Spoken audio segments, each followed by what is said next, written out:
fala de física, sei lá, de ciências exatas, eu só consigo pensar em um quadro, no máximo uma calculadora. Depende, né, da matéria. Mas o que é um laboratório de como física? falou, O que depende, usa por exemplo, lá? vamos pensar no mais fundamental. Leis de Newton, vamos falar de leis de Newton. Aham. Tudo que a gente aprende, tipo força, a gente tem experimentos para a gente testar esse tipo de coisa. O que é força? Então a gente tem lá um dinamômetro que a gente vai colocar num carrinho com uma determinada massa. Então a gente vai aplicar uma determinada força no dinamômetro, vai aplicar e vai de alguma forma ali conseguir fazer medida de aceleração para ver se realmente as coisas batem, vamos dizer assim, vai. Isso é um exemplo. O que mais que eu posso colocar como exemplo? Parte de cinemática também, medida de velocidade, então você tem os trilhos de ar ali. Aí vamos para a parte de eletricidade, tem um montão de experimento, que tem umas protoboard onde você faz circuito para fazer uma porção de verificações. Laboratório você testar, de computação. Porque também. laboratório de computação, porque o que acontece? Você tem a teoria. Essa teoria fundamental, tudo que a física, isso é muito importante colocar, porque eu acho que até que no ensino fundamental e médio a física ela deveria ser abordada dessa forma. A física, ela é uma ciência experimental. Ela é uma ciência empírica e experimental, que é baseada em observação. Então não é você simplesmente criar uma teoria e acabou. Não. É tudo experimentado, de fato, entendeu? Então, seria muito legal que a gente invertesse um pouco os papéis das coisas. E em vez de, por exemplo, vou colocar uma coisa bem simples aqui. Em vez de professor chegar, passar lá numa sala de aula, força é igual a massa do objeto vezes a aceleração ao qual ele se encontra. Essa é a famosa segunda lei de Newton, né? F igual a ma. E aí perde o significado pro aluno. Aquilo não tem significado nenhum. É um montão de letra, eventualmente, entendeu? Agora, se você leva ele no laboratório, você tem um carrinho, por exemplo, com umas rodinhas aqui. Aí você vai lá, põe a pessoa que vai lá pra medir a massa daquele carrinho. A massa é essa. Aí tá.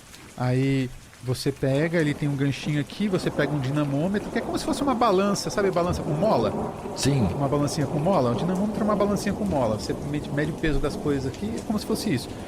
Só que ao invés de usar ele assim, eu vou usar ele aqui e vou usar ele para empurrar, acelerar, tirar ele do repouso e tentar manter ele ali numa aceleração, em algum nível de aceleração ali. E aí eu vou medindo aqui no dinamômetro qual que é a força que está sendo aplicada. Você concorda que o cara tá vendo acontecer de fato, Caramba. Que é real o negócio, entendeu? Então eu penso que não é fácil, requer investimento, mas seria a forma mais adequada de você estar ensinando física. Então, por isso que o que não falta são laboratórios. Aqui no Brasil a gente tem a nossa experiência no Brasil é mais com a física teórica mesmo. Eu mesmo sou um físico teórico computacional, mas ela depende muito de laboratório. Hoje o que se faz de mais relevante no mundo em matéria de física, astrofísica, é feita em laboratórios, né? Então, no correr de uma graduação em engenharia, física, os laboratórios são que fez nos primeiros anos aí, os laboratórios são absolutamente essenciais. Eu não sei, era segredo do pessoal que você fez? Não. Mas o laboratório mais foda que eu lembro lá, assim, um dos mais complexos era o de óptica. Sim. Você chegou nesse ponto. Nesse eu não cheguei a estudar nele, não. Mas ele viu o laboratório, tinha vários fornos lá dentro, Sim, né? E, o pessoal tinha forno lá de 1.000 graus Celsius, 2.000 graus Celsius. Não, tinha forno que tinha que abrir pra baixo, você não podia abrir de frente, porque senão você torrava todo ali. Quer ver? Muita temperatura. Tem pra quem faz bacharel em física, como eu fiz, lá no terceiro ano a gente tem um laboratório que a gente chama de laboratório de estrutura da matéria. Cada lugar vai ter um nome, essa disciplina vai ter um nome diferente. A gente faz experimentos, cara. Tem, por exemplo, um experimento chamado experimento de Millikan, onde a gente consegue medir, o grau de complexidade é bem alto, enfim, não é um experimento muito fácil, não vale a pena explicar ele em detalhe, mas a gente consegue medir a relação de carga e massa de um elétron. Caraca! É muito massa, é muito massa. Então isso a gente faz na graduação. E tem uma porção, cara, uma porção de experimentos na área de estrutura da matéria, que é o princípio básico da quântica, da física quântica, né? É tipo o efeito fotoelétrico, por exemplo, a gente também faz, foi o que levou, inclusive, o prêmio Nobel pro Einstein, né? O efeito fotoelétrico. Você conversa com professores de outros lugares do mundo, assim? Outras universidades, eu acredito que sim, né? Sim. Como que é a física nesses outros países, assim? Porque eu vejo no Brasil uma física que às vezes muitos entram, né? Muitos passam no vestibular, mas poucos chegam até o final, né? Tem uma invasão muito grande de pessoas, né? Isso também às vezes pode ser um problema. Como que é isso nos outros países? Então, por exemplo, eu tenho muito contato, já tive, agora não tanto, mas já tive muito contato, porque assim, minha conversa com o pessoal de fora do Brasil, assim, é mais para pesquisa mesmo, a gente não conversa muito sobre científica mesmo. Tá. Mas de qualquer forma, por exemplo, eu dei aula lá na Universidade de Coimbra. Dei aula lá, quase um semestre, acompanhei muitas aulas lá, né, na Universidade de Coimbra. E que eu, enfim, fui lá fazer parte do meu doutorado, né? E o pessoal... Cara, a evasão lá naquela época era gigante. Tanto que aconteceu até uma coisa interessante, que é o seguinte. Tinha um departamento de física e a Universidade de Coimbra, os departamentos e tal, eles recebem um financiamento da União Europeia. Naquela época, pelo menos, não sei como é que está agora, né? Eles recebiam um financiamento da União Europeia. E é claro que você tem que... E, eventualmente, algum representante da União Europeia, eles iam visitar para ver como é que estava a coisa, para pegar algum relatório, para, enfim, fiscalizar como é que aquele dinheiro estava sendo investido e se realmente isso estava rentabilizando em alguma coisa, como, por exemplo, egressos, número de alunos e tudo mais. Eu lembro que o desespero dos caras ali, dos professores, né, que eu tinha lá, era tamanho, cara, que... Eu não era um aluno oficial lá, tá? Eu tava fazendo meu doutorado no ITA e com um tempo de doutorado sanduíche lá. Só que, tipo, eles... Não, César, vem aqui, vai vir o pessoal da União Europeia, você é aluno nosso agora, vem cá. E me punha na sala de reunião para responder algumas coisas ali pro pessoal como se eu fosse aluno. Na verdade, eu não deixava de ser aluno, eu estava ali fazendo doutorado, parte do meu doutorado ali e tudo mais, mas eu não era um aluno que estava, vamos dizer assim, eu estava no cadastro acadêmico deles ali, efetivamente, né? Isso não estava. Mas só para você ver o tamanho do desespero. Então isso é, dentro da física, cara, a evasão é gigante. Mas eu vejo que hoje, a evasão, não só a evasão, mas hoje... De um modo geral, os cursos de graduação presencial estão sofrendo, assim, mesmo em federais, mesmo nessas públicas, que são gratuitas, né? Cara, tá muito crítico o negócio. Acho que, assim, quem não tá passando problema talvez seja a USP, o Unesp, Unicamp aqui no estado de São Paulo, obviamente o ITA nunca vai passar por isso. O IME também nunca vai passar por isso. Talvez as maiores federais, aí o FRJ, o FMG, talvez não tenho certeza. Mas você começa a ver algumas outras assim que são um pouco menores, que tem campos mais pro interior, né? Mas assim, cursos de engenharia elétrica que que lota sempre, assim, sempre a relação candidato-vaga altíssima, numa federal, 30 vagas, fechou 15. 15 alunos matriculados só. E eu não vou citar os nomes para ninguém ficar chateado comigo, não vou citar em qual universidade, só que eu vi isso acontecendo em mais de uma. Então, em curso de física, tá uma... E eu acredito que uma das razões é o EAD, esses cursos não presenciais. Porque o que acontece? Vamos supor... Vocês têm filhos, não? Sim. Sim? Tem bastante. Muito bom. Eles estão em que fase da vida aí? Já fizeram faculdade? Não, 10 anos. 10 anos. Então vão chegar ali, uma hora vão fazer faculdade. Vão pegar a situação de vocês. Vão lá passar numa federal. Só que passaram numa federal vamos supor na UFMG lá em BH. Vocês moram em Uberlândia. Próximo a Uberlândia. Cara, pensa para os pais classe média manter um filho em BH é caro pro cacete. Tipo, mas é uma puta universidade. Beleza, a UFMG é top, tá? Entre as melhores do Brasil, em qualquer curso. Mas é muito caro. Então, às vezes, vale mais a pena pros pais manter o filho ali em casa, sustentando o filho em casa, enquanto ele faz uma faculdade EAD, ou eventualmente faz uma faculdade presencial lá na cidade, paga lá um curso mais barato, do que bancar um aluguel em Belo Horizonte. Entendeu? Então isso é muito complicado. Vai chegar em algum ponto que a gente vai ter que tirar os vestibulares. Não vai precisar ter vestibular mais. É universidade para todos aí. Você quer fazer um curso, entra lá no curso e faz. As universidades talvez vão ter que se adaptar a uma nova realidade aí. Já tem universidades aí que estão começando a ofertar mais coisas em nível EAD, mesmo públicas. Talvez se adaptar. Eu não sei qual que vai ser o futuro disso. Porque eu acho que um curso EAD, ele não tem como comparar. Não tem. Desculpa você que faz curso EAD. Não tem como comparar com o curso presencial. Não tem. Você perde muita coisa, principalmente dependendo do curso, aí você vai perder muita coisa. E assim, cara, viver a universidade, como eu fiz, eu fiz fora, eu saí de casa, eu fui fazer fora assim, tipo... Eu fiz o Nesp de Rio Claro, eu morava em São Paulo, então fui em Rio Claro, que é interior de São Paulo.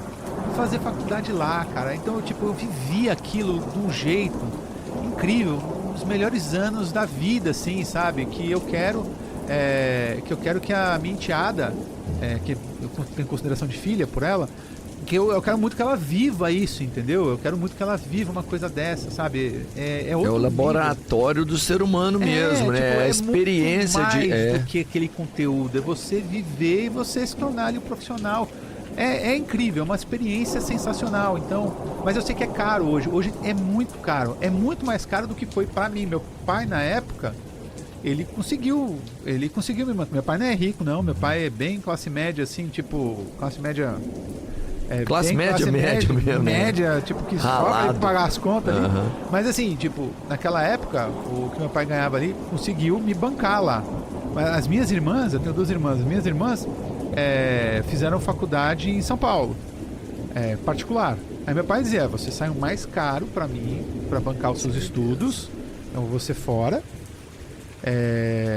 do que as suas irmãs, que eu tive que pagar a faculdade particular aqui. E fora, tipo, que ele me mandava a grana ali, e ainda eu conseguia, a universidade me dava umas bolsas ali, sempre consegue bolsa de iniciação científica, de um montão de coisa ali pra... Você tem que estudar um pouquinho mais, né? Não, eu era nerd pra caramba. Às vezes você tá me falando é preocupante, cara. A gente tá acabando com a pesquisa do Brasil, então. Cara, tá complicado. O negócio... Não dá pra fazer pesquisa EAD, né? Não dá, claro que não.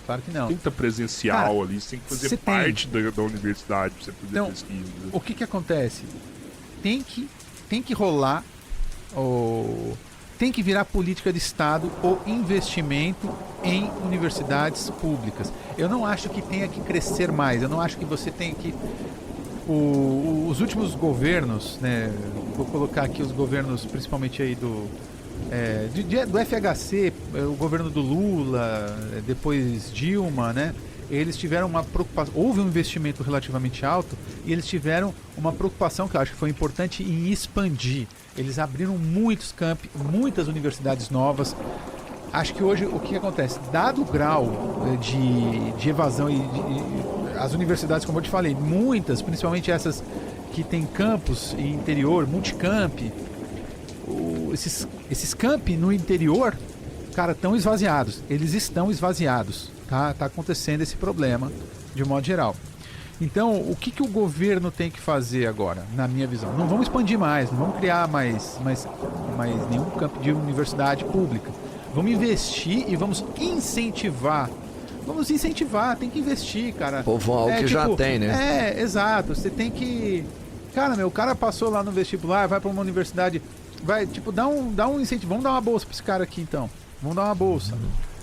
Pro cara conseguir se manter minimamente ali.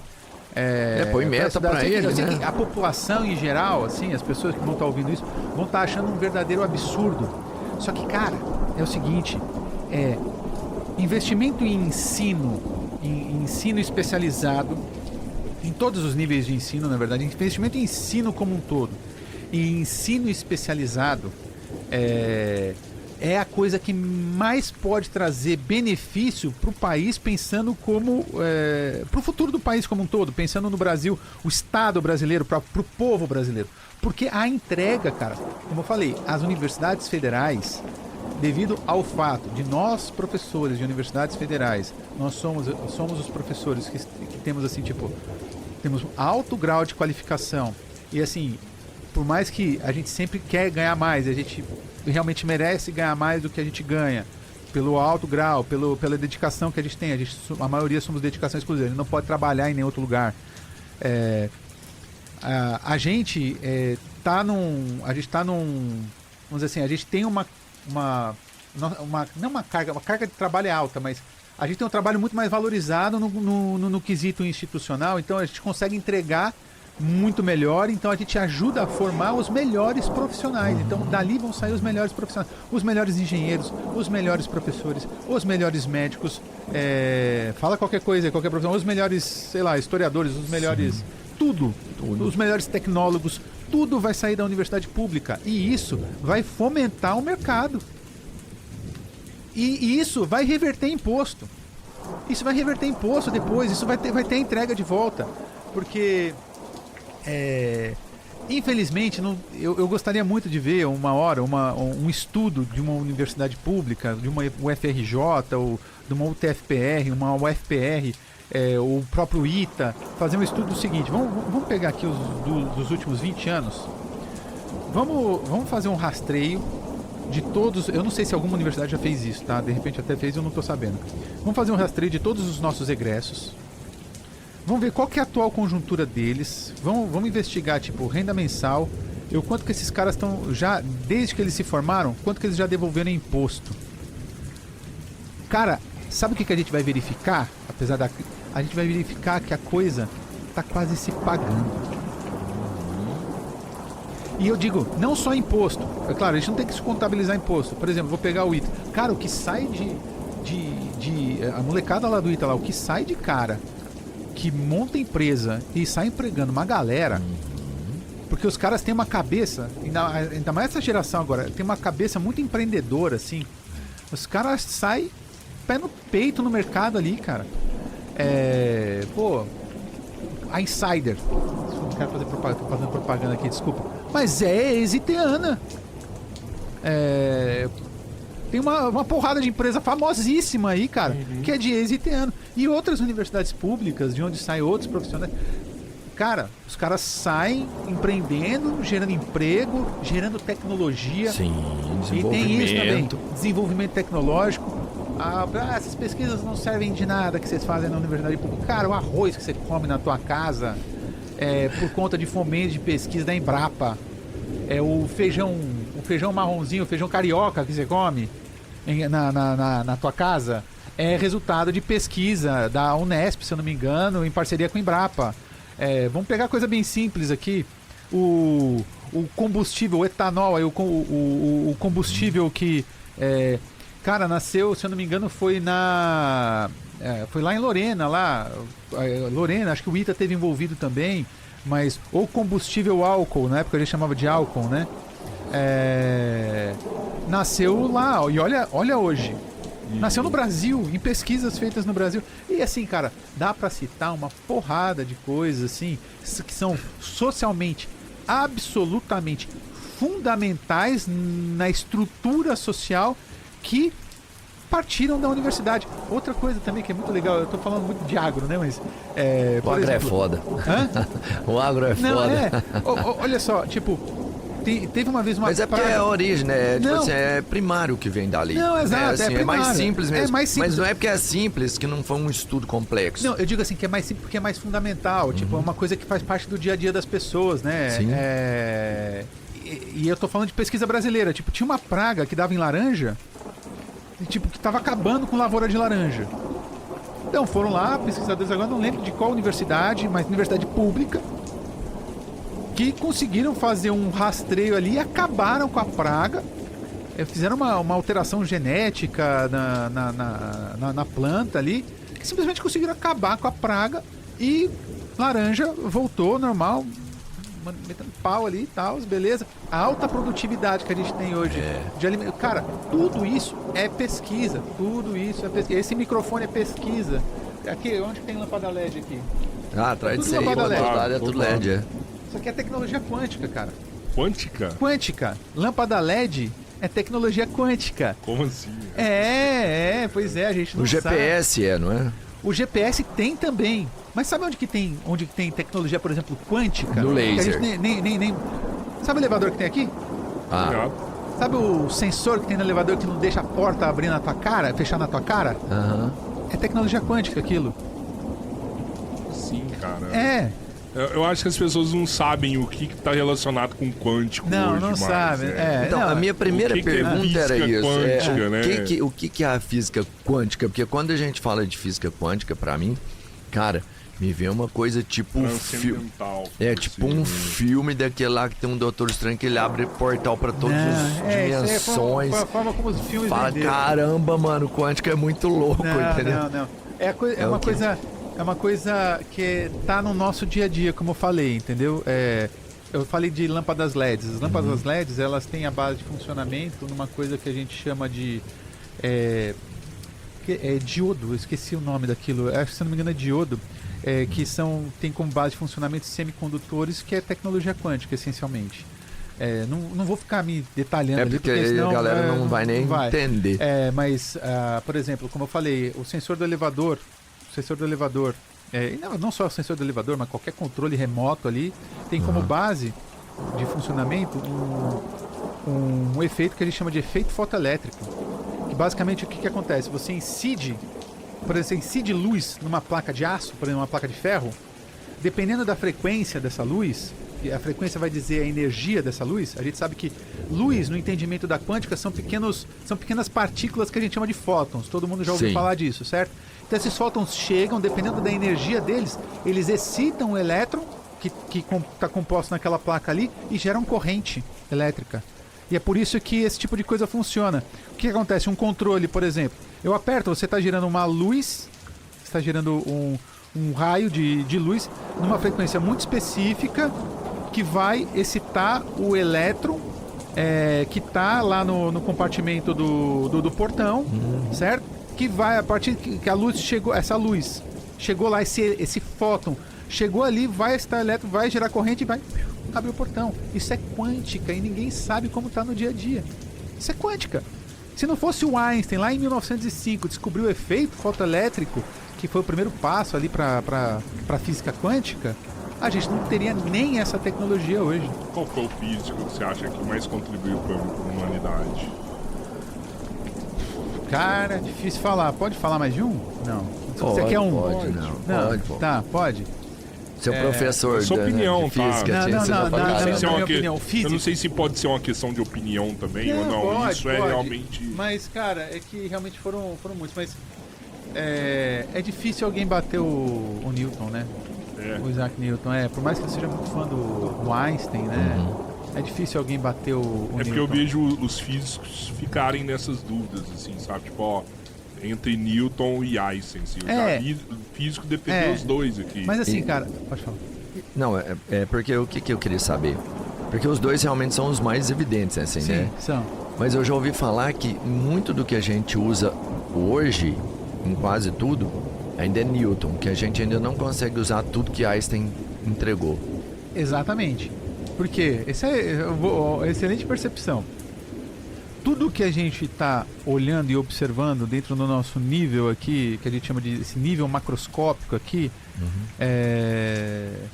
tudo tem como base de funcionamento que a gente chama de mecânica clássica ou mecânica newtoniana. Tudo. A Lua dando voltas em torno do planeta Terra, eu consigo fazer uma descrição dessa dinâmica utilizando a mecânica newtoniana. Um carro andando, mecânica newtoniana. A gente mexendo nessa mesa aqui, mecânica newtoniana. E também, não só mecânica newtoniana, mas também a gente tem o eletromagnetismo, que aí o Newton já não se envolveu tanto com isso, mas também, enfim, é uma física que é clássica, né? Já o que o Einstein fez, ele tem grandes contribuições em duas áreas, em dois setores, vamos dizer assim, que fogem à nossa percepção comum. Uma delas é a quântica, certo? Então ele foi um dos caras que deu os primeiros passos. É um dos pais da física quântica, da física quântica antiga, né? Depois tem a física quântica moderna, que passa a se chamar mecânica quântica. Mas depois a gente pode falar disso. Então ele mexeu com isso, então ele tem grandes contribuições nisso, tanto que ele ganhou o prêmio Nobel dessa forma. E aí, depois, ele criou uma coisa que se chama relatividade restrita e a relatividade geral. Que são duas coisas, assim, a relatividade restrita, ela nos serve para a gente entender a dinâmica de uma partícula, por exemplo, numa velocidade que é uma fração da velocidade da luz, ou seja, próxima à velocidade da luz. A mecânica newtoniana, ela não consegue fazer uma boa descrição de uma partícula a uma velocidade próxima da luz. Não consegue. Dá erro, dá pau. A relatividade restrita não dá pau. A relatividade restrita funciona nesses regimes. Então, ou seja, é um regime que está fora do nosso alcance de percepção. Aí outra coisa também é a relatividade geral. A relatividade geral, ela nos serve muito bem para descrever buracos negros. O buraco negro está perto tá perto do nosso campo de percepção aqui? Não está. Ou descrever muito bem o universo como um todo, em escalas cosmológicas, entendeu? Então, aí sai fora do nosso campo de percepção. Por isso que é muito bem colocado. O Newton, a descrição do nosso mundo, desse mundinho que a gente vive, que é irrisório e insignificante, é newtoniano. Quando você começou a falar, eu ia te perguntar assim, porque que tem uma evasão grande nos cursos, né, de física.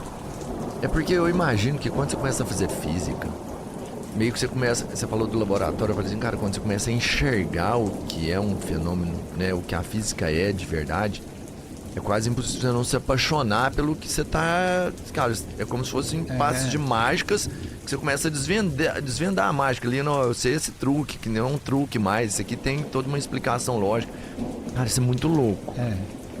Mas o outro fato é, como que você consegue enxergar esses pequenos detalhes? Aí você me fala, por exemplo, o que Newton fez, que pra mim já é muito longe, eu não consigo ter capacidade de enxergar esses fenômenos, nem eu vejo eles acontecendo, não consigo ter capacidade de percepção de como isso realmente, efetivamente acontece. E aí você chega num cara igual o Einstein, que conseguiu ver coisas que até hoje eu não consegue ver. Como que esse cara viu isso? Isso é que me intriga, sabe? Não, que capacidade lógica de raciocínio, de percepção. Que percepção gigantesca.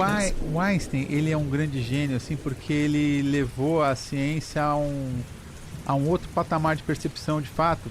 Tanto as coisas que ele pensou, da forma como ele fez as descrições ali, iam além ao nosso alcance de percepção, como eu falei. Então, ele é um cara muito dos experimentos mentais. Isso. Ele fazia experimentos mentais, exercícios mentais pra caramba, pra conseguir imaginar as coisas acontecendo. E sabe o que é foda? Ele acertava. É que ele acertava. E depois a gente foi verificando isso experimentalmente. Então, tipo, o cara era meio iluminado, assim. É claro que ele partia como base em muitos experimentos, em muitos trabalhos de outros físicos anteriores a ele, né? Não foi uma coisa que saltou, né? A famosa epifania. Né? Não, porque o Einstein de um dia para o outro, não, tudo é construção, não existe epifanias na ciência, acabou isso, não tem. O que tem é construção, é trabalho, construção, trabalho, construção. E você sempre olhando para aquelas pessoas que fizeram coisas, seus antecessores que fizeram trabalhos, você vai olhar, você vai estudar, você vai ver. Então, mas ele trouxe essa imaginação extremamente fértil que fez dele capaz de imaginar experimentos que seriam impossíveis na época. Quer um exemplo? Por exemplo, olha só, vou colocar um exemplo aqui de um exercício que o Einstein fez na época que era impossível de experimentar na época, mas hoje é possível. Por exemplo, pega um dia, se vocês tiverem curiosidade, pega uma balança daquelas de colocar no chão pra você ver a tua massa, teu peso, beleza? Põe no elevador a balança, e com ele parado. E aí, aperta pra subir e fica olhando, grava e fica olhando. Se ela tiver uma boa sensibilidade, o que você vai perceber? Você vai perceber uma mudança no peso. À medida que a balança, o elevador, ele começa a subir, você vai perceber uma mudança no peso, tá? E aí ele vai assumir uma velocidade constante e depois ele vai, assim que se para, assim vai ter uma diminuição no peso. É uma coisa que eu acho que é comum, acho que todo mundo pode verificar. Mas na época ali, para o Einstein já era uma coisa bastante complicada. Mas por que eu estou falando desse exemplo? Porque, olha só por que está mudando aquele peso? Por que está mudando? Qual que é a razão? O que leva a mudar o peso? Bom, minha massa não continua a mesma? A massa continua a mesma, só que o que acontece? O que a gente mede numa balança não é a massa, é o peso. É o peso que está diretamente relacionado à nossa interação com a Terra, com a gravidade. Então o que você mede é o peso na balança, certo? Então, o peso altera. Por que o peso altera? Porque o que acontece? O elevador, ele saiu do repouso, ele estava em repouso e ele começa o movimento e atinge uma velocidade constante, certo? Tanto que a gente sente um trancozinho, né? Então, esse processo de sair de um estado de movimento nulo, ou seja, repouso, até um estado de movimento a uma determinada velocidade, o processo que a gente chama de aceleração. O elevador ele é acelerado. A taxa de velocidade é uma taxa de variação da velocidade, ou seja, você variou a velocidade do zero até uma velocidade, então isso se chama de aceleração. Quando isso acontece, a gente está dentro de um ambiente onde isso acontece, você está sendo, vamos supor assim, acelerado, você está então dentro surgem alguns efeitos um tanto quanto estranhos, como por exemplo, a gente chama de efeitos não inerciais. Eu não vou entrar em grandes detalhes, mas como por exemplo, a mudança do peso do número que está medindo da balança. Teu peso muda. Que é uma verificação muito simples. Você está num carro a uma velocidade constante. Se você freia bruscamente, o que acontece? Seu corpo vai para Seu corpo parece que você é empurrado, né?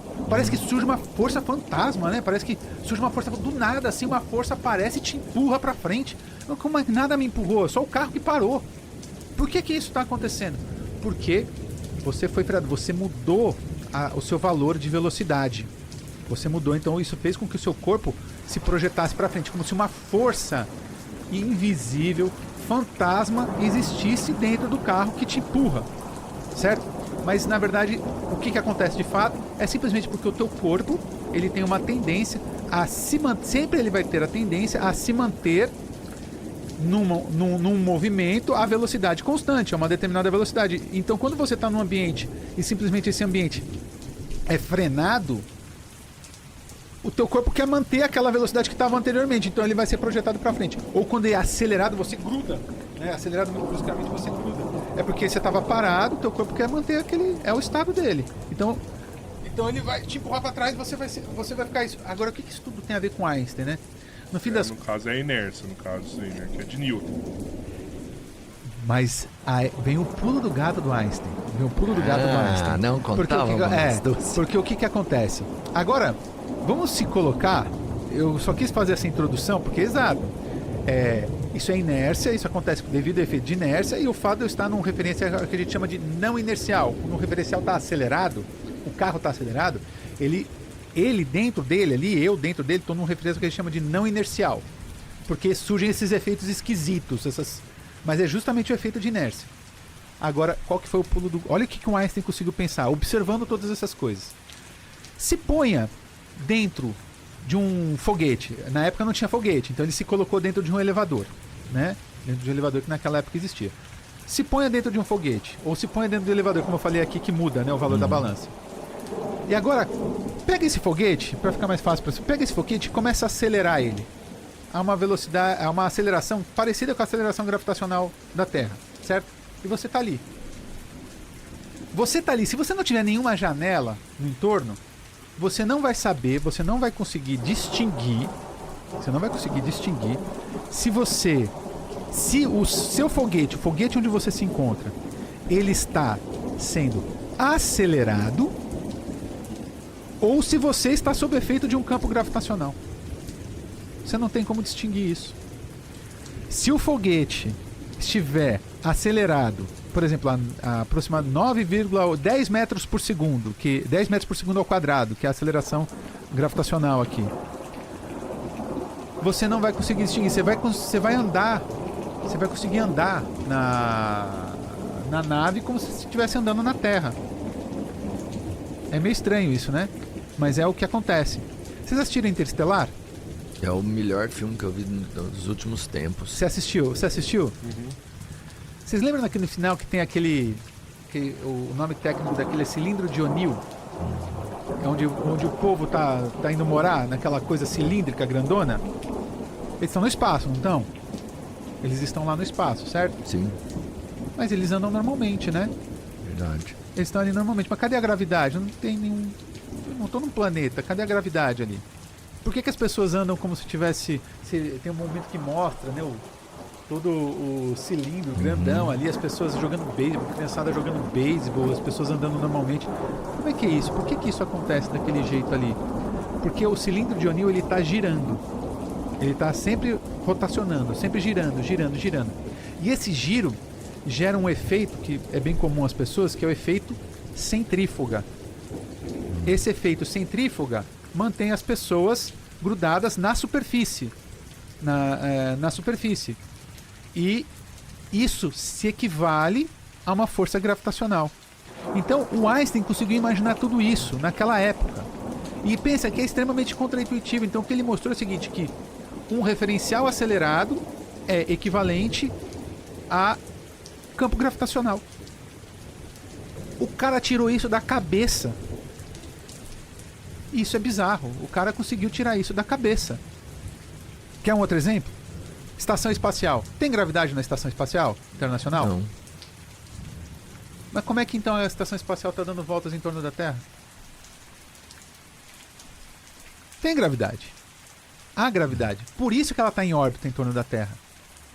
Ela está em órbita em torno da Terra. Sim, porque existe gravidade. Assim como a Lua. Por que a Lua está dando voltas em torno da Terra? Por conta de efeito gravitacional. A ISS, ela está dando voltas em torno da Terra, e qualquer satélite fica dando voltas em torno da Terra por conta da gravidade. Só que tá... Por que quem está dentro da ISS tá como se sente assim como se estivesse num ambiente onde não existe gravidade, ou microgravidade, como o pessoal gosta de falar, né? Mas como se fosse num ambiente que não existe gravidade. Eles ficam flutuando ali, né? Como se não houvesse gravidade. Na verdade, há gravidade. A questão, o que está acontecendo ali é o seguinte: tá todo mundo acelerado, tá todo mundo preso ao campo gravitacional, acelerado sob o mesmo valor de aceleração, exatamente o mesmo valor de aceleração.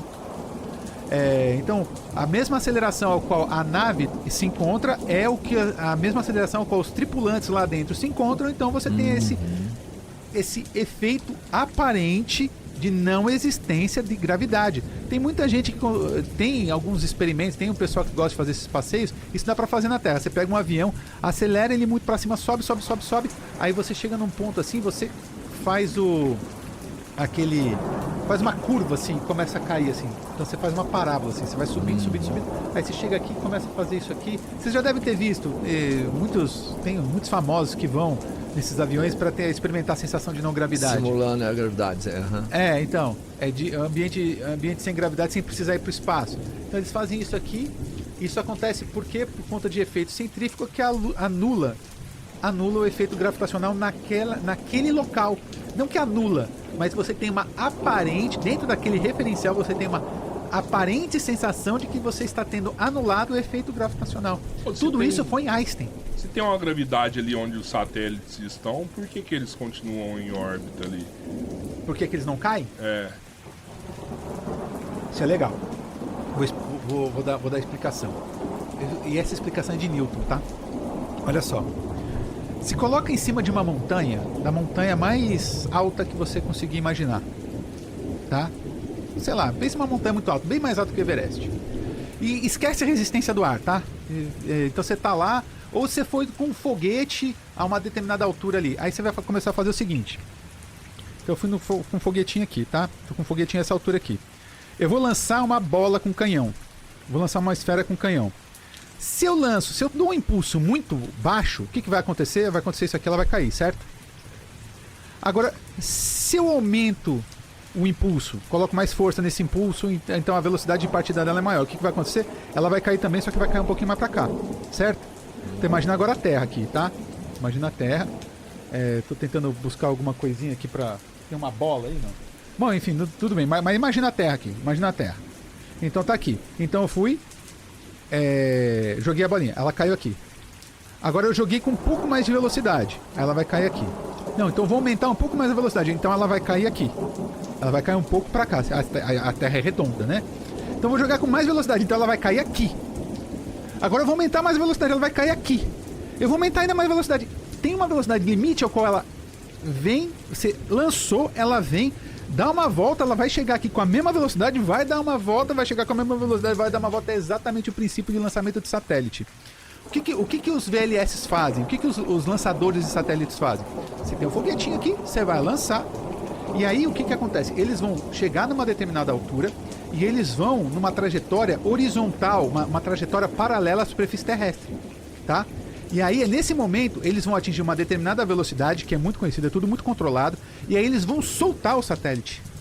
E essa é justamente essa velocidade que, dado o lançamento aqui, o negócio vai ficar dando voltas. Deu pra entender por que que... Entendi. Então o que acontece? O negócio, na verdade, é o que o pessoal gosta de falar, tá sempre caindo.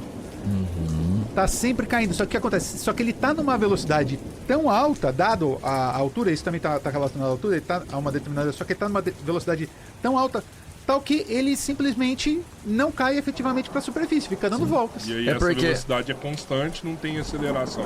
Essa velocidade, o valor dela na trajetória é constante.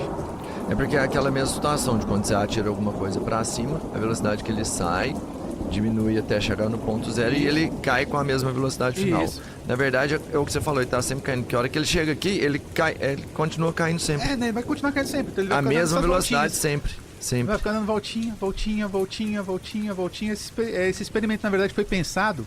Você vê como o cara também é gênio. O Newton também fazia experimentos mentais. Foi pensado por Isaac Newton, não foi pensado por Einstein. Você falou. Mas ainda assim tem uma força gravitacional puxando para baixo, não tem? Ainda assim tem uma força gravitacional puxando para baixo. Só que o que acontece? Pelo fato de eu ter uma velocidade alta, suficientemente alta, essa gravidade puxando para baixo, ela faz com que o meu objeto ele se mantenha em órbita. Se, por exemplo, se essa velocidade for muito, muito alta, vamos supor, tem aquela velocidade que é alta suficiente para que ele fique em órbita. Agora, que é um limite de velocidade. Agora eu posso ultrapassar essa velocidade. Se o meu satélite ele é lançado com uma velocidade maior do que essa para manter em órbita, ele pode escapar da órbita da Terra e simplesmente vazar e ir embora. Dá pra você fazer um experimento. É como se você pegasse um copo, por exemplo, com uma bolinha dentro e gerar ele ali. A bolinha vai girar na borda do copo por muito tempo. Perfeito. Ele vai continuar girando aí mesmo tendo gravidade. É. Enquanto ele tiver a velocidade normal, ele vai girar em cima. Exato. Um exemplo assim para ficar bem prático. É também uma cordinha numa pedra e fica girando com a cordinha. Entendi. Você tem o que a corda faz? A corda exerce uma força para levar a pedra ao centro, né? Concorda? A corda exerce uma força para levar a pedra ao centro, beleza? Só que a pedra ela tá numa velocidade alta suficiente. Para ao invés de ir ao centro como a corda gostaria que ela fosse, ela fica dando voltas.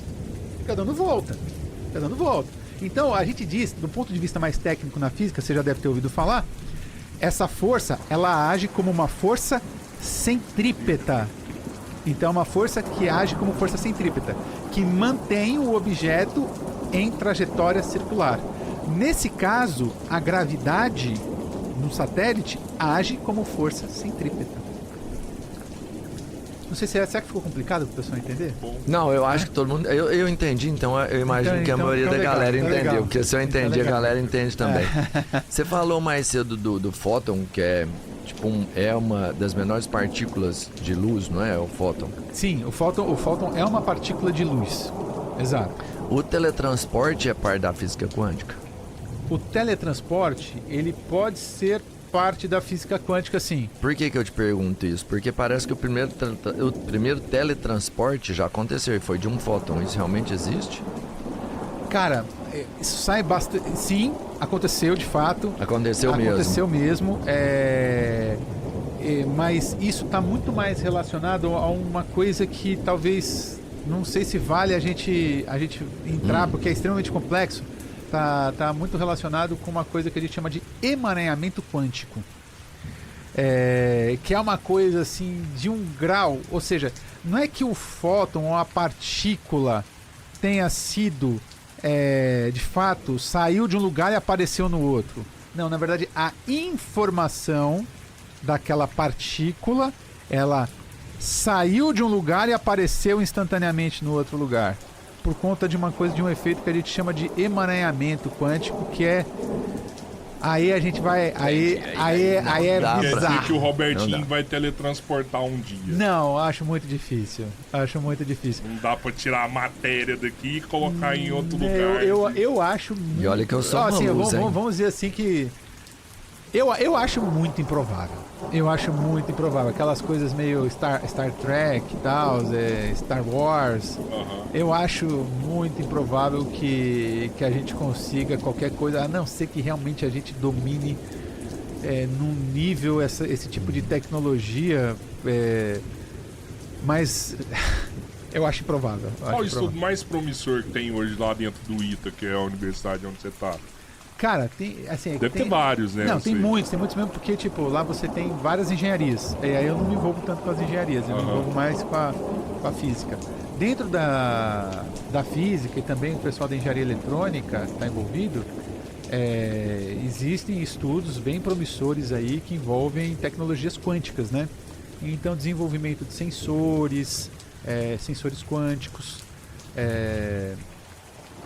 e uma coisa que a gente chama de fônons, que está relacionado também com tecnologias quânticas. Já tem um computador quântico lá? Não, lá a gente não tem um computador quântico ainda. Aliás, são pouquíssimos, acho que se eu não me engano a Unicamp está desenvolvendo um, tem o CBPF que já tem um com alguns qubits que é relativamente funcional. E eu não sei se tem algum outro lugar não. Me perdoem aí, pessoal, se eu estou esquecendo algum outro lugar, mas o que eu lembro agora são só esses dois, viu? E esse computador vai fazer uma diferença absurda, assim, né? Olha, por enquanto não.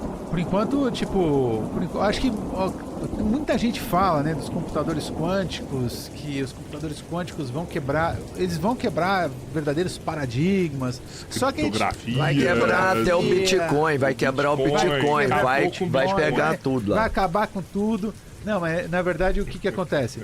Se hoje a gente tivesse realmente um computador quântico, tivesse uma quantidade de qubits, que são os bits dos computadores quânticos, suficiente, sim, seria possível inclusive quebrar já a criptografia com os algoritmos que existem, né? Existem vários algoritmos para computadores quânticos que já seriam capazes de quebrar a criptografia clássica. Só que, obviamente, existem já empresas trabalhando nisso, que já conseguiram aí...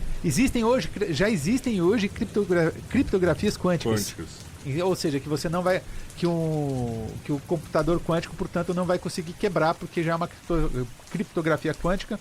Feita para ele mesmo, né? Feita para ele mesmo, e também tem as pós-quânticas que seriam, não pós-clássicas, agora não vou lembrar o nome técnico, mas são criptografias clássicas que já conseguem contornar o problema dos computadores quânticos. Tem muita gente já trabalhando com isso, já tem muita tecnologia sendo desenvolvida em cima disso.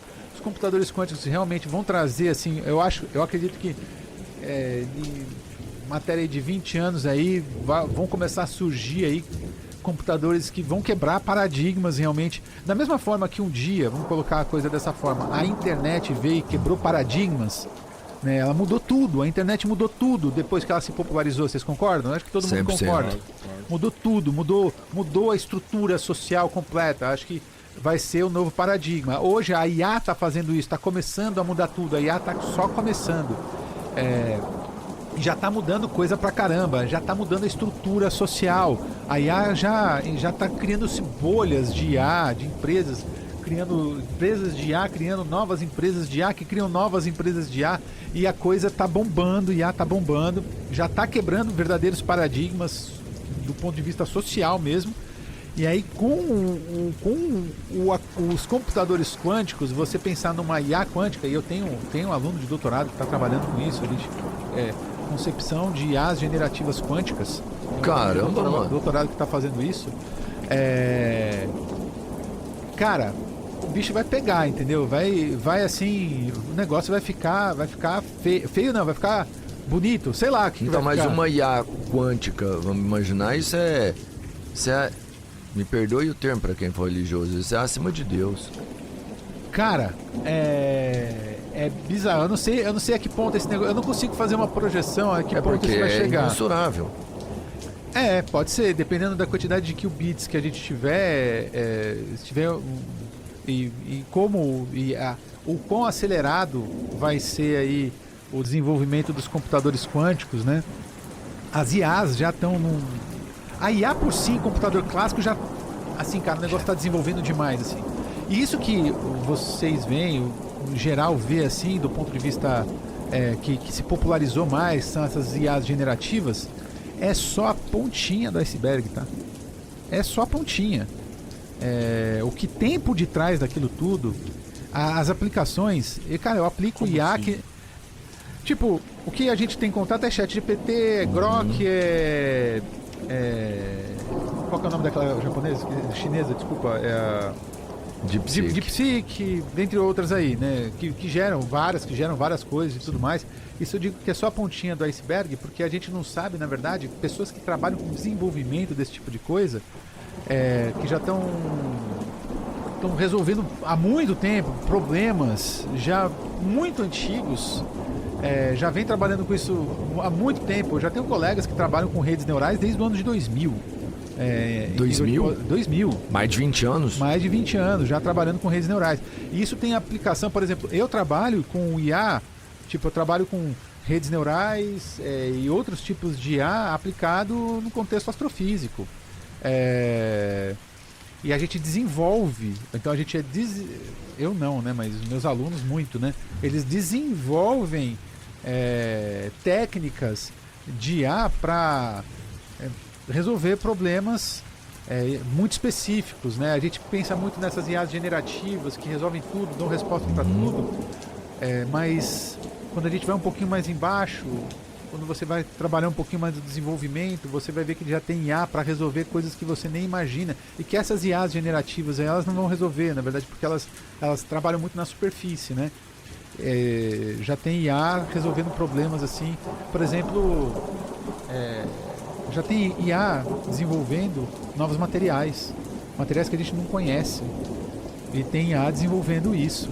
Mas tem IA desenvolvendo fármacos, cara. Tem IA desenvolvendo fármacos. São IAs ultra especializadas. Mas isso é por conta dos prompts que foram colocados nela? Não tem nada a ver. Não tem nada a ver com a capacidade prompt dela em si. Na verdade, não tem nada a ver com esses prompts que a gente está acostumado aí para ChatGPT, nada disso. Na verdade, é o desenvolvimento, por exemplo. Eu tenho meu aluno de doutorado que defendeu agora em julho. Ele desenvolveu uma rede neural muito específica para a gente pega uns dados observacionais de algumas estrelas e a gente consegue fazer uma descrição do que existe no interior da estrela. Que tipo qual é a composição daquela estrela. Utilizando IA, pegando os dados observacionais, a gente consegue fazer estimativas sobre a composição que existe no interior da estrela, utilizando redes neurais. E como dá para saber que isso foi assertivo? Bom, são estimativas. São estimativas. São cálculos, né, na verdade. Probabilidade. Probabilidade. Que na verdade IA trabalha muito com probabilidade. Então, muito probabilístico. Então, assim, dentro dos modelos que a gente fez um ensaio dentro do doutorado dele. Então, a gente utilizou modelos muito específicos e tudo mais. Então, dentro daqueles modelos, se aquela estrela de fato for descrita por algo parecido com o que diz aqueles modelos, então a gente consegue fazer estimativas dos parâmetros da composição do interior da estrela. Então, são passos, né? São passos. Aí tem outra pessoa fazendo coisa similar, só que utilizando outros modelos. Aí daqui a pouco a gente começa a juntar tudo. Sim. A gente vai... cada um dando um passinhozinho. Cada um dando um passinhozinho. Eu acredito que em coisa de 10, 15 anos a gente vai ser assertivo. Não, o que existe dentro daquela estrela, utilizando IA mesmo, esse tipo... essa vai ser a composição. Essa é a composição dessa estrela. Quando você fala dessas IAs e o Cabeleira perguntou do prompt, é porque o que eu imagino quando a gente está falando de IA? Ela é uma caixa cheia de informações que a gente mesmo entregou para ela. Então ela não cria nada, ela só devolve as informações que ela já coletou. Essas novas IAs, elas realmente têm a capacidade de criar, vamos pensar, inventar situações ou produtos? Não, na verdade... Não é isso, ela continua uma IA normal. Ela continua uma IA normal, só que o que acontece? O que é impressionante em IAs, né? Vamos colocar assim, é que sim, você sempre tem que fomentar... A capacidade que elas têm de mentir. Também, mas você tem que fomentar ela de informação sempre, você tem que trazer, você sempre tem que fomentar para você treinar ela, você precisa treinar ela. Só que ela não só responde, ela consegue correlacionar as coisas. Então ela correlaciona as coisas. Então ela consegue, por exemplo, uma IA, quando a gente está falando de ciência de dados, o negócio é o seguinte: você tem uma quantidade de dados absurdas. Por exemplo, de qualquer coisa, tá? Qualquer área, pensa, tipo uma área de crédito. Você vai querer correlacionar se um cara, você tem uma lista de 1 milhão de pessoas e você quer saber se dentro desse 1 milhão de pessoas quem que vai ser bom pagador, quem que não vai ser bom pagador, e você tem os dados dessa pessoa. Então a IA, ela vai conseguir, e dentro do contexto da ciência de dados, vai conseguir olhar para aqueles dados e fazer correlações que me digam se aquela pessoa ela tende a ser uma boa pagadora ou não ser. Eu estou citando um exemplo aqui, tá? Então ela faz muita correlação, Então esse é o grande ponto. Você treina ela com dados e ela vai ter esse treinamento e depois ela vai conseguir fazer correlação. Só que são correlações que nós, seres humanos, está muito fora da nossa capacidade biológica. A gente não vai conseguir nunca correlacionar esses dados. Isso cabe em todos os contextos. Mas por que eu estou trazendo isso que é importante? Porque aí é que entra a importância de um ser humano. Porque correlação, veja só, não implica numa coisa que ele chama de causalidade. O que é isso? Uma coisa, eu posso correlacionar sei lá, pense em alguma coisa aí. Sei lá, eu falei, tipo, coisa bem bizarra, assim. O quão bom pagante uma pessoa é de acordo com o número de vezes que ela vai no banheiro por dia. Eu crio uma correlação. Só que existe causalidade? Realmente uma coisa leva a outra? Não. Então, por isso, é aí que entra o ser humano. Porque a IA, ela não vai ter essa capacidade de perceber. Hoje pode até, talvez isso melhore, talvez, enfim. Mas a princípio ela não vai ter essa capacidade de perceber essa questão de causalidade. Mas ela correlaciona como nenhum ser humano consegue. Sabe o que eu acho que ela supera? Porque quando você pega, por exemplo, da parte de física quântica, você vai conversar com todo mundo, você entende muito disso. E quando você entende, se você entender muito, você tem que especificar bastante. Não dá pra você saber muito de tudo. Então, pra você saber muito, você tem que saber muito de uma coisa mais específica. Isso aí é o especialista. A IA, ela é uma especialista em física quântica, mas ela é também em materiais. E aí, sim, eu acho que ela é muito eficiente quando ela faz uma correlação, porque você consegue entender tudo da física quântica. Mas como que ela vai agir em cada material? Porque aí o material já não é uma coisa que você consegue entender bem. Precisariam de 2 pessoas muito fodas. Sim. E ainda comunicando de uma maneira muito entendível, porque às vezes o que ele tá entendendo não é o que você tá vendo. Exato. E ela não, ela consegue fazer isso em várias eu acho que em algum momento a gente vai ter que começar a pensar em controlar essas IAs. Não, é o que eu sempre quis, um monte de medo do Skynet. Chegando uma parada que Skynet. pra mim tá ficando assim, insuportável. Ver vídeo na internet que foi feito com IA e a galera postando isso aí. Não, isso tá embaçado. E aí você vai ver, o povo não sabe se é verdade ou se é mentira. E a gente tá desenvolvendo tecnologia, sei lá, igual, por exemplo, os novos fones da Apple. No, que lá é Você massa. coloca lá e agora ele traduz idiomas, né? Que é uma parada foda pra caralho isso daí, isso é né? incrível. Mas e cada dia que passa, mais avançando, mais acelerando. Sei lá, imagina daqui a pouco você começa a usar um óculos e consegue analisar as jogadas do poker. E aí você vai no cassino, tá lá com seu óculos de IA. Já tem. E olha as cartas que caíram no jogo, as cartas que estão na sua mão. E o óculos começa a te dar as maiores probabilidades ali de você. Cara, desculpa, mas vai ser esse atropelo mesmo. Vai ser esse atropelo. O que tem que haver, na verdade, acho que existe em alguns países, mas tem que haver um cuidado. Você tem que ter um comitê de ética global para controle dessas IAs. Porque é muito legal, muita coisa que ela vai gerar muito emprego, vai gerar muita coisa muito massa, vai gerar riqueza, que penso eu. Desemprego também. Muito desemprego também. Mas daqui a pouco a gente fala disso também, que isso é foda. Mas o que acontece? Você precisa de um comitê de ética para frear. Você precisa de um... Não para frear, mas vamos lá, vamos começar a usar isso de forma ética. O ano que vem a gente está em período de eleição. Vocês assistem o Biólogo Henrique? Vocês sabem quem é o Biólogo Henrique? Demais. Cara, ele recebe muito vídeo, eu acompanho muito ele. Ele recebe muito vídeo, tipo, de animais atacando pessoas. Tinha uns vídeos que estão fazendo de gatinhos espantando tigre. Crocodilo, tigre. Cara, tudo IA, mas... Mano, teve vídeo que eu olhei assim, eu não identifiquei que ele cara. Você viu um do Mercado Livre? Não vi, como é que... Que o entregador do Mercado Livre vai no portão e aí grita: Mercado Livre! Aí um Rottweiler vai e derruba o portão assim na frente. Começa a sair correndo, o Rottweiler correndo atrás dessa.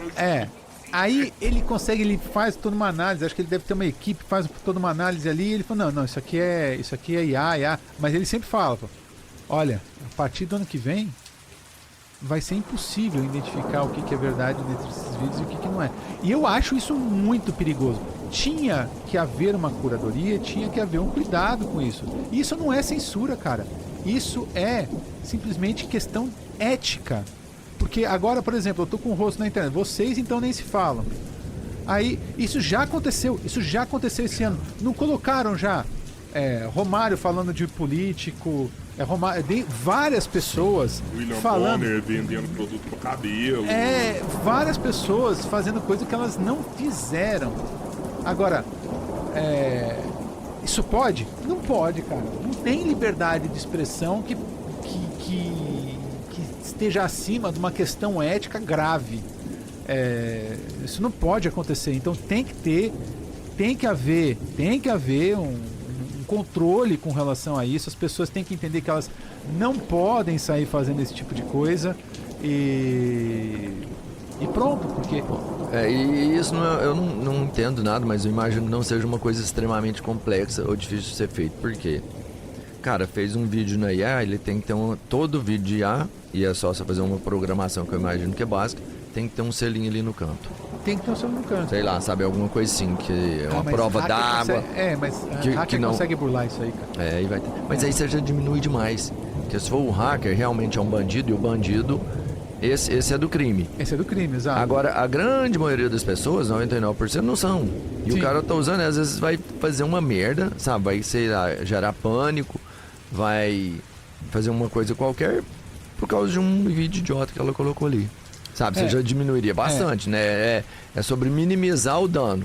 O dano sempre vai existir. A marca d'água é uma coisa importante. A marca d'água é uma coisa que é importante. E eu penso que tem que haver também alguma curadoria. O pessoal pode até me hatear por conta disso aqui.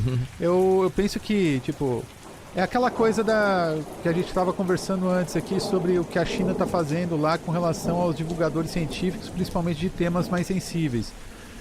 Então vamos começar a verificar diploma. O cara vai ter que ter alguma certificação para estar podendo falar de alguns assuntos. Então isso é controlar a informação de alguma forma, só que é controlar a informação de uma forma relativamente positiva, porque justamente a pessoa... tem muita gente falando asneira na internet e entre você fala asneira e dependendo do alcance dessa pessoa, você pode gerar um pânico social, ou seja, isso é socialmente nocivo. Então, você tem que saber identificar tudo aquilo que é socialmente nocivo, a própria rede social e, cara, fazer a curadoria. Tirar aquilo, punir a pessoa, banir a pessoa da rede social. Que em alguns casos consegue controlar, sei lá, quando começaram a fazer clones, né, clones de animais.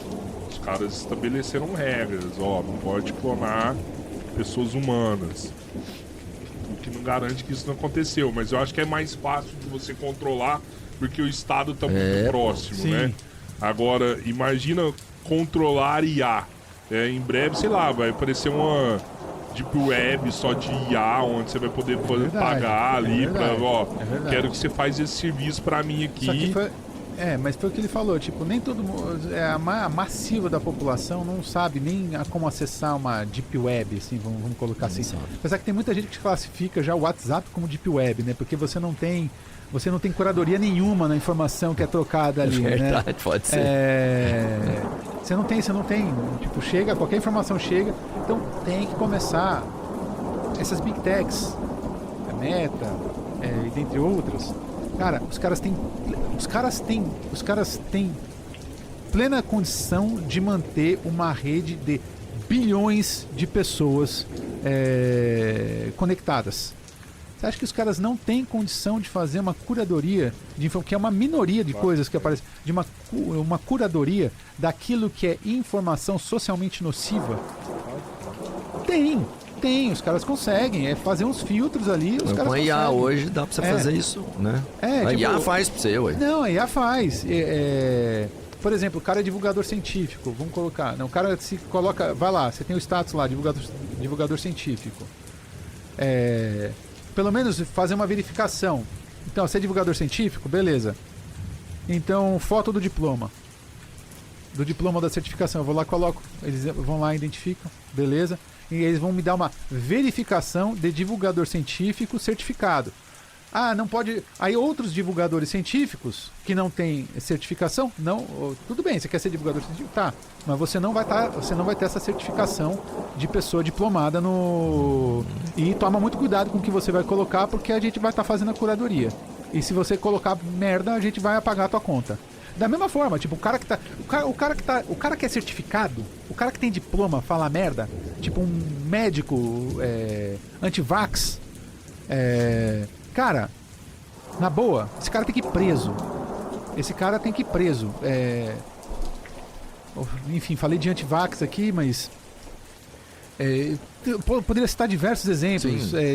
Tipo, terapias, médico vendendo terapia alternativa. Tipo de pseudagem. Qualquer tipo de pseudagem. Tipo, mas isso não, você tipo, fala. Eu sou físico aqui. Eu sou formado, tenho doutorado e, cara, se eu começar a falar de física quântica, assim, de terapia quântica, vou começar, que é uma coisa que não existe, né? Simplesmente, o pessoal fica muito puto comigo, porque eu tô batendo nisso nas minhas redes sociais, eu tô batendo muito nisso, mas tipo, cara, se eu começar a vender curso de terapia quântica, cara, que me prendam, eu tenho que ir preso, porque eu sou um picareta charlatão. Eu tô usando da autoridade que meu diploma me confere pra divulgar uma pseudagem, uma pseudociência que tá me dando retorno financeiro. Isso é charlatanismo. Charlatanismo é crime. Então pronto, eu tenho que ir preso. Como que nasce esse charlatanismo do mundo quântico aí que as pessoas... Por que as pessoas resolveram usar a quântica como algo assim que... Vamos lá, a gente tem que partir, tem que voltar lá para 1910, 1920, quando a física quântica, a mecânica quântica estava nascendo. Ela trouxe uma quebra de paradigma gigante, porque a gente vive num mundo que é determinístico. O que é determinístico? Uma vez que eu pego e te dou, eu informo para você quais são as condições iniciais, ou seja, posição, velocidade inicial, e aceleração, eu consigo fazer uma descrição do movimento de uma partícula no nosso mundo macroscópico. Eu posso dizer em qualquer instante do tempo onde que ela vai estar. Beleza? Beleza. Na física quântica, na mecânica quântica, isso não acontece dessa forma. O mundo ali, o universo, o nosso entendimento desse universo é um entendimento probabilístico. Eu não consigo dizer a posição de um elétron. Eu não vou conseguir definir qual que é a posição de um elétron. Eu vou conseguir dizer qual que é. Antes que eu faça uma medida, eu vou conseguir ter informações sobre a probabilidade dela estar em determinadas posições em determinado instante do tempo. Mas aí é que vem e explode a cabeça dos caras, né? Explodiu a cabeça. Dentro da interpretação, a interpretação mais convencional, que é a interpretação de Copenhague da mecânica quântica, a gente diz o seguinte: antes que eu faça uma medida, o elétron ele se encontra no estado de superposição. O que isso significa? Ele se encontra em absolutamente todas as posições possíveis. Isso é meio bizarro. Isso é muito... Então tinha muita discussão. É muito estranho. Então pensa a cabeça dos caras naquela época. É tudo muito novo. Então, de fato, Niels Bohr, o próprio de Broglie, que foram caras importantes dentro da mecânica quântica, o próprio Schrödinger, que é aquele cara do gato, do famoso gato Schrödinger. Esses caras, eles tentavam buscar algum entendimento e eles buscarem vieses religiosos, vieses místicos, muitas vezes, entendeu? Eles mesmos fizeram isso. Só que naquela época, quando os caras estavam descobrindo isso, entendeu? Tipo, quando a coisa estava se aflorando ainda, e os caras não conseguiam entender como é que pode isso ser desse jeito. É uma coisa medonha, é bizarro isso ser desse jeito, né? Então já você tem aquilo que é uma coisa extremamente datada, e aí vai passando o tempo e ainda muitos mistérios, muitas questões, muitas discussões, Einstein versus Bohr, e muita gente, tipo o Einstein, que não gostava dessa interpretação de Copenhague na mecânica quântica de um lado, Bohr defendendo do outro, aí muita treta científica, vamos por assim dizer, né? Surge depois o Max Bohr mais pra frente, eu não vou lembrar o nome de todo mundo, mas enfim, que também ele trouxe alguma coisa meio mística ali, para tentar buscar algum entendimento para aquilo, né? E esses caras, quando foi chegando lá na década de 70, a mecânica quântica já estava muito avançada. Só que ainda, apesar de muito avançada, e esse que é o ponto, no contexto do formalismo, a mecânica quântica há um entendimento pleno. E no contexto de desenvolvimento de tecnologia e descobertas, é pleno.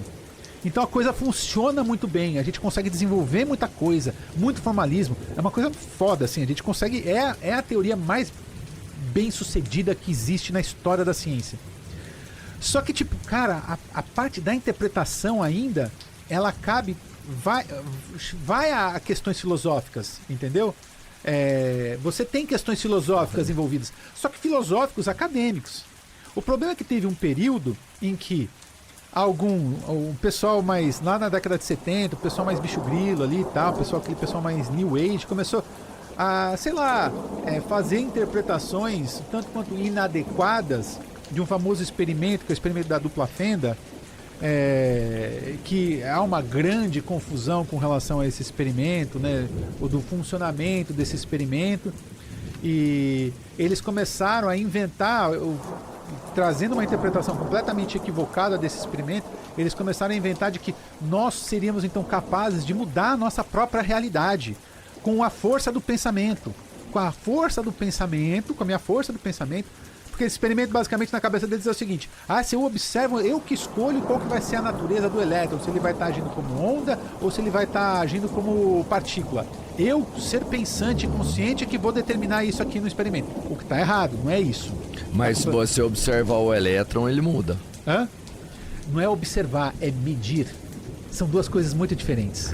Tá, porque tem essa parada. Tem. Não é observar. O que é observar uma coisa? Observar é o ato, por exemplo, eu observo estrela. Uma estrela eu observo, porque eu sou passivo. A luz da estrela chega até mim e, portanto, eu estou observando a estrela. O medir é diferente. O medir é interagir com o sistema. Eu vou colocar um equipamento para medir, fazer a medida. eu vou colocar um equipamento para fazer a medida. Então eu vou medir o elétron. Então quando o elétron está se comportando como onda, quando eu faço uma medida sobre o elétron, aí ele muda a natureza dele, ele começa a se comportar como partícula. Mas o que é medida? É eu colocar um equipamento ali que a gente dizer vai colapsar a onda. Eu vou interagir com o sistema. Então percebe a diferença entre medir e observar? Total. Observar, eu estou olhando aquela luz, eu estou interferindo naquela luz quando eu estou olhando para ela? Não estou interferindo ali. Então o observar é algo passivo, o medir é algo ativo. Então eu vou estar gerando interferência. São duas coisas muito distintas. Então a gente mede, a gente não observa. Então não é o ato de observar, porque é aí que está a confusão. Então se eu observo, ele muda a natureza, então conscientemente eu que estou mudando a natureza do elétron. E aí eles inventaram isso, só que aí os caras extrapolaram assim. Cara, eu já vi gente dizendo o seguinte, não, uma vez, né, um coach quântico falando, não, porque uma vez eu estava num estacionamento de shopping lotado e eu mentalizei e eu co-criei uma vaga de estacionamento. Chega nesse nível, entendeu? Chega nesse nível. Então, tipo... E aí você vem aqueles livros, todos, né? Qual que é o nome daqueles... Minha esposa... Oi. Genteada... Tô à vontade aí, gente. São muito gente boa. São muito gente boas, cara. Me deram um lanchão aqui. Brigão. Não corta isso não, hein? Não corta isso não. Não vai cortar não. Então... Mas é isso. E aí depois surge aqueles livros que eu nem vou lembrar, um filme. Qual que é o nome do filme mesmo? Do livro? Quem Somos? Sei lá. Sim. Sabe? E aí começa essa coisa. Aí começa a aflorar. E tá cada vez mais aflorado. Essa coisa não, então da terapia quântica e do coach quântico. Extrapolando isso, tipo, eu como ser consciente, eu sou capaz da cura, eu me curo, eu me autocuro pelo poder da quântica. Cara, não sei se deu pra entender a linha de como mais ou menos nasceu. Mas é muito louco, porque tem uma responsabilidade grande dos cientistas, os primeiros, igual você falou, Born. Cara, o cara é um cientista, como que ele vai pegar algo concreto e relacionar com misticismo? Eu tenho certeza que você pegar algo que você não compreende, você que é um cientista, você só vai falar assim, não, eu não entendo ainda que tá rolando. Mas você nunca vai relacionar isso com misticismo, pô. Que cientista que é esse, cara? Bohr é um cara... O Bohr é um cara... O Niels Bohr é um cara sensacional. Eles tiveram... Cara, eles que fizeram a coisa nascer. Beleza. Mas assim...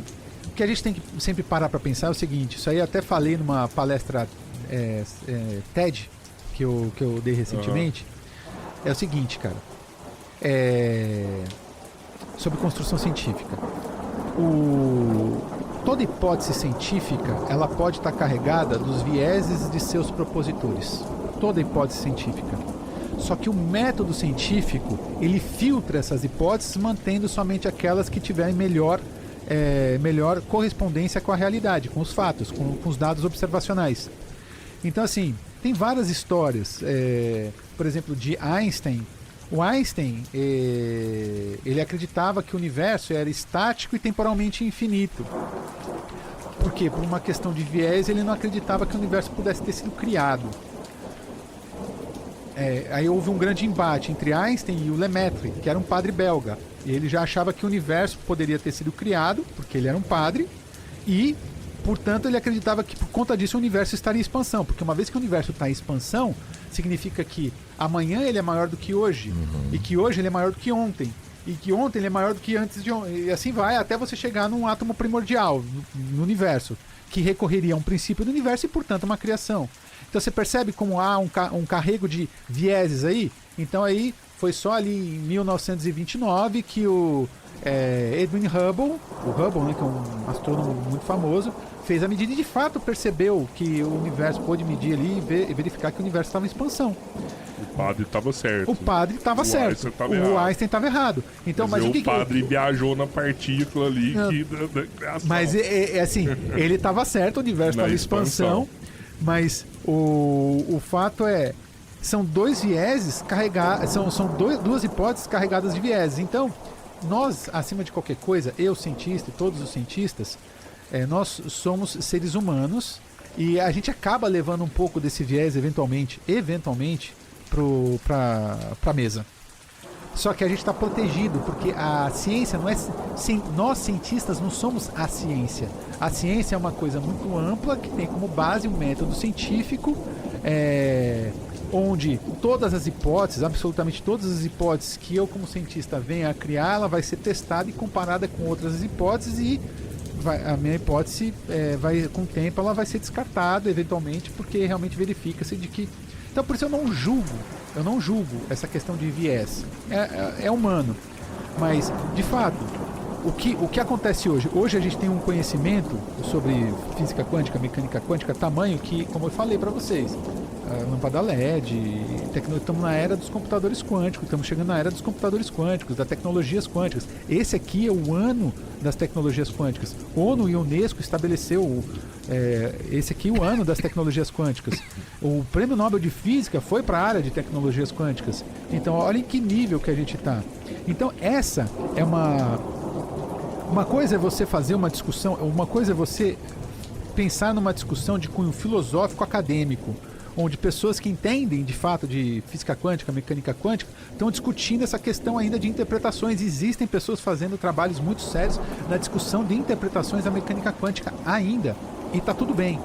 Agora, outra coisa, cara, e assim, essas pessoas que estão fazendo trabalhos muito sérios, que são pessoas que trabalham com filosofia da ciência, que fazem trabalho muito sério no contexto da mecânica quântica e das interpretações da mecânica quântica, eles têm como base Bohr, Niels Bohr, de Broglie, Werner Heisenberg, Einstein e todos esses caras que tiveram lá no primórdio.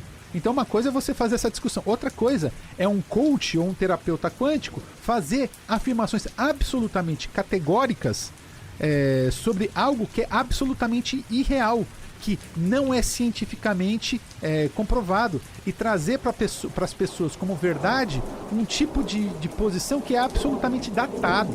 A discussão sobre a dupla fenda, sobre essa questão da onda partícula, das probabilidades, isso aí, cara, porque existia essa discussão naquela época mesmo. Será que eu, como ser consciente, que estou mudando a natureza do elétron?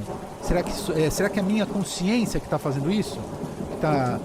Existia esse tipo de discussão. Só que hoje a gente sabe que não. Já existem experimentos que mostram que não sou eu ser consciente.